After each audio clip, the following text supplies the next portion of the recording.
Piece தான் வச்சிருந்தேன். நம்ம இதை பிளேட் போட்டிருக்காங்க. இது இப்படி பிளேட் போடுவாங்கன்றது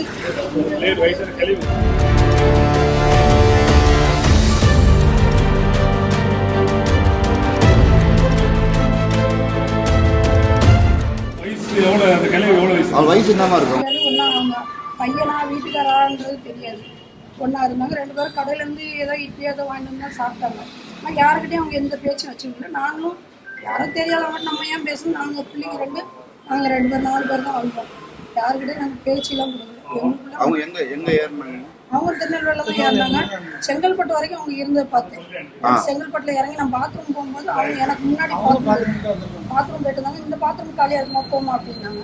அதுக்கப்புறம் அந்த அம்மா நான் பார்க்கல. நான் பாத்ரூம் போயிட்டதுக்கப்புறம் அவங்க செங்கல்பட்டில் இறங்கினாங்களா இங்கே தாம்பரத்தில் இறங்கினாங்களான்றது பார்க்கல. நம்ம இங்கே வந்து தாம்பரத்தில் வந்து பார்க்கும்போது தான் வந்து செங்கல்பட்டு வரைக்கும் அவங்களை பார்த்தேன். நகை நம்ம காணாம போட்டு எங்கே பார்க்குறோம்? நகை காணான்றது வீட்டில் வந்து தான் போய் எடுத்து வைக்கலாமே. பெட்டி திறந்து எப்போவுமே துணி கடையெல்லாம் வைக்கணும். மேலே அந்த துணியில் எடுத்துகிட்டு பார்த்தா பெட்டியை காணான்னது எனக்கு ஒன்றும் ஓடலை. நம்ம பரபரப்பாக இருந்தோன்னா பிள்ளைங்களை கூப்பிட்டோன்னா பிள்ளைங்க நீ இருமா அடியில் இருக்கும் அப்படின்ட்டு அதுவுமே தேடி வச்சுக்கிட்டு. நாங்கள் இருக்க வந்து சோழிங்கநல்லூர். நாங்கள் சொந்த ஊர் வந்து தூத்துக்குடி மாவட்டம். நாங்கள் வந்து எங்கள் வீட்டுக்காரோட தங்கச்சி வீட்டுக்கு கோயில் திருவிழாவுக்காக நாங்கள் போனோம். பசங்க 2 எங்கள் வீட்டுக்காரர் நாங்கள் 4 பேர் போனோம். போய் செவ்வாய்க்கிழமை புதன்கிழமை திருவிழா முடிஞ்சு புதன்கிழமை அன்னைக்கு சாயந்தரமே பொண்ணுக்கு வியாழக்கிழமை காலேஜில் எக்ஸாம் இருக்கிறதுனால போகணுன்னு அவசரப்பட்டதுனால பஸ்ஸுக்கு வரலான்னு பார்த்தோம். பஸ்ஸில் கிடைக்கல டிக்கெட்டு. ட்ரெயினுக்கு போயிடலாம். நெல்லை எக்ஸ்பிரஸ்னால் கொஞ்சம் சீக்கிரம் டைம் இருக்குது.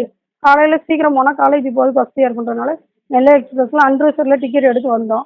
நாங்கள் 4 பேர் தான் உட்காந்துருந்தோம். எங்கள் கூட இன்னும் 8ஆப்பில் 4 பேர் உட்காந்தாங்க. ஒரு பையன் காலேஜ் பையன் உட்காந்துருந்தான். பாட்டியும் அவங்க கூட இன்னொரு ஆம்பளையால் இருந்தாங்க. 4 பேர் அந்த பக்கம் உட்காந்து வந்தாங்க. இந்த பாட்டி ட்ரெயின் கிளம்பி ஒரு 2-3 மணி நேரத்துக்கு பிறகு தூங்கி விழுந்ததுனால பக்கத்தில் இருக்கிறவங்க கீழே இறங்கி படுங்கன்னு சொன்னாங்க. அந்த பாட்டி 1 மணி நேரம் தான் கீழே படுத்துது. அதுக்கப்புறம் அது படுக்கல, உட்காந்துக்கிட்டே வந்தது. பாட்டி மேலே எனக்கு ஒரு சந்தேகம் இருக்குது. என் பேக்கில் வந்து நான் தாம்பரத்தில் இறங்கி கார் புக் பண்ணி காரில் போனோம். பொண்ணு காலேஜுக்கு டைம் ஆகுதுன்னு. அப்போ காருக்கு பைசா கொடுக்கணும், முன்னாடி எடுத்துக்கலாமான்னு பேக்கை தாம்பரத்தில் வச்சு கால் டாக்ஸியில் ஏறும்போது திறந்து பார்க்கும்போது பேக் சிப்பு போட்டு கிழிச்சிருந்தது. கிழிச்சிருந்தோடனே உள்ள பெட்டி தேடினோடனே கிடைக்கல. நகை காணாமல் போயிட்டேன்னு எனக்கு இதாகிடுச்சு. 30 பவுன் கூட தான் இருக்கும். ஆமாம். பூட்டு போட்டு வச்சிருக்கேன். ஏற்கனவே ஒரு பூட்டு போட்டு வச்சிருக்கிறேன். இவங்க சைடு ஜிப்பை திறந்து இந்த சைடு ஜிப்பு வழியா பிளேடு போட்டிருக்காங்க. எடுத்துட்டு திரும்பி அதே மாதிரி ஜிப்பை பூட்டி வச்சிருந்துருக்காங்க.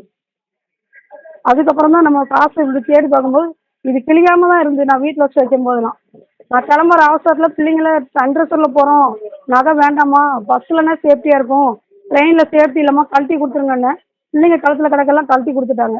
என் கழுத்தில் உள்ளது மட்டும் நான் துண்டு போட்டு மூடிக்கிட்டே தான் வந்தேன். அதனால ஒன்றும் இல்லை. நாங்கள் திருச்சி விருதாச்சலம் வரைக்குமே நானும் இன்னொரு பொண்ணும் என் பொண்ணும் முழிச்சே தான் இருந்தோம். நகையெல்லாம் வச்சுருக்க மாட்டோம்னா இப்போ உங்களை விருதாச்சலம் தாண்டோன்னா கொஞ்சம் கண்ணு அசைஞ்சுது. அவளும் நானும் ஒருத்தர் மேலே ஒருத்தர் இப்படி சாஞ்சு தான் இருந்தோம்.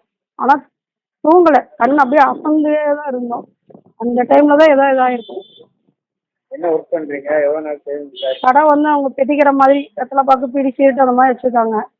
2 பேரும் மாற்றி கடையை பார்த்துக்கிறோம். பிள்ளைங்க படிக்குதுங்க 3மே.